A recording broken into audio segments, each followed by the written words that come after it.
সে এটা সাহস করে বলতে পারল না যে চাবি কোথায় হারিয়ে গিয়েছে। সে বলল, আমি আপনাকে চাবি কাল সকালে বুঝিয়ে দিব।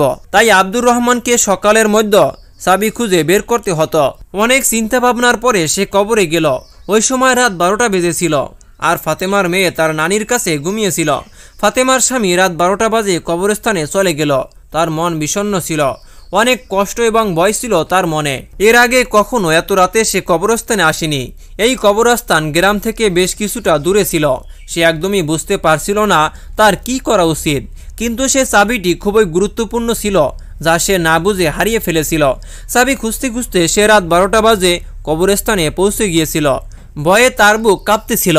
সন্ধ্যার সময় সে স্ত্রীকে যে কবরে দাফন করেছিল, রাতের বেলা সে আবার ওই কবরের কাছে চলে গেল।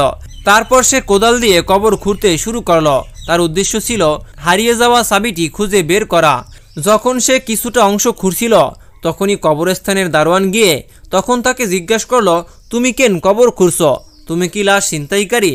কিন্তু যখন দারোয়ান ভালো করে আব্দুর রহমানের চেহারার দিকে দেখল তখন সে বলল, তুমি তো সেই ব্যক্তি না যে সন্ধ্যার বেলায় নিজের স্ত্রীকে কবরে দিয়ে গেলে?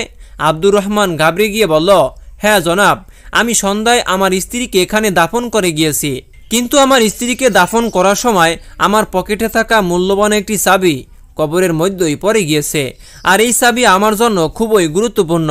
দয়া করে আপনি আমাকে সাহায্য করুন। এই কথা শোনার পরে কবরস্থানের দারোয়ান ফাতেমার স্বামীকে সহায়তা করল। তারা দুজনে মিলে অল্প সময়ের মধ্যেই অনেকখানি কবর খুঁড়ে ফেলল। ততক্ষণে ফাতেমার স্বামী ভয়ে কেঁপে উঠল। যখন কবর খোঁড়া হয়ে গেল তখন দুজনের চোখ কপালে উঠে গেল। দারোয়ান আবারও তাড়াতাড়ি করে কবরের মাটি আবার চাপা দিতে শুরু করল। তারা দুজনেই ঘন ঘন কামাচ্ছিল। দারোয়ান বলল, তোমার স্ত্রী কেমন মহিলা ছিল যে তার কবরে এত আযাব হচ্ছে? ফাতেমার স্বামী তো নিজের চোখকে বিশ্বাস করতে পারছিল না। যা কিছু তার স্ত্রীর কবরে ঘটছে সেগুলি কি আসলেই বাস্তব নাকি স্বপ্ন দেখছে তিনি? তার স্ত্রী তো অনেক নেক এবং ফরেজগার মেয়ে ছিল। সবাই তার প্রশংসা করত। সে তো কখনো এমন গুনাহ করতে পারে না যার কারণে তার কবরে এমন শাস্তি হতে পারে। আব্দুর রহমান অস্থিরতায় ছটফট করতে শুরু করলো। তিনি মনে মনে ভাবতেছিল, আমার স্ত্রী কি এমন পাপ কাজ করেছিল যে এরকম শাস্তি হচ্ছে? দারোয়ান বলল, তুমি চাবির জন্য অন্য কোনো ব্যবস্থা নাও, দরকার হয় নতুন করে চাবি বানিয়ে নাও, কিন্তু এভাবে কবর থেকে চাবি উদ্ধার করা আমাদের পক্ষে অসম্ভব। আর তুমি তো নিজের চোখেই কবরের আযাব দেখলে, যার শেষ হওয়ার নামই নেই। আর সে কতটাই ভয়াবহ অবস্থায় রয়েছে। আল্লাহ পাক রব্বুল আলামিনের কাছে তওবা করো এবং ইস্তেগফার করো। আর যদি এমন কোনো গুনাহ থেকে থাকে যা সে করেছে, সে গুনাহ তালাশ করো, যাতে করে তার আত্মার মাগফিরাত করতে পারো।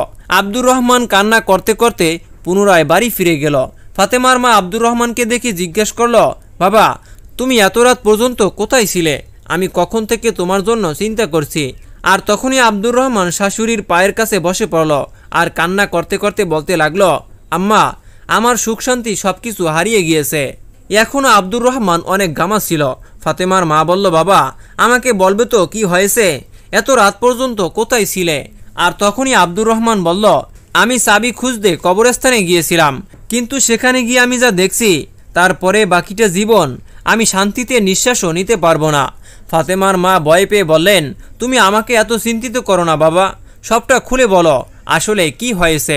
আব্দুর রহমান কাঁদতে কাঁদতে বলল, যখন আমি চাবি খোঁজার জন্য ফাতেমার কবর খুঁড়লাম, আমি আমার চোখকে বিশ্বাস করতে পারছিলাম না। ফাতেমার মতো ফরেজগার একজন মহিলার এত কঠিন আযাব হচ্ছিল, আমি আপনাকে ভাষায় প্রকাশ করতে পারবো না।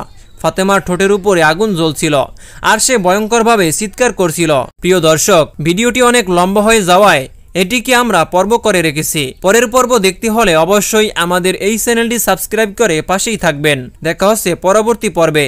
সে পর্যন্ত ভালো থাকুন, সুস্থ থাকুন। আল্লাহ হাফেজ।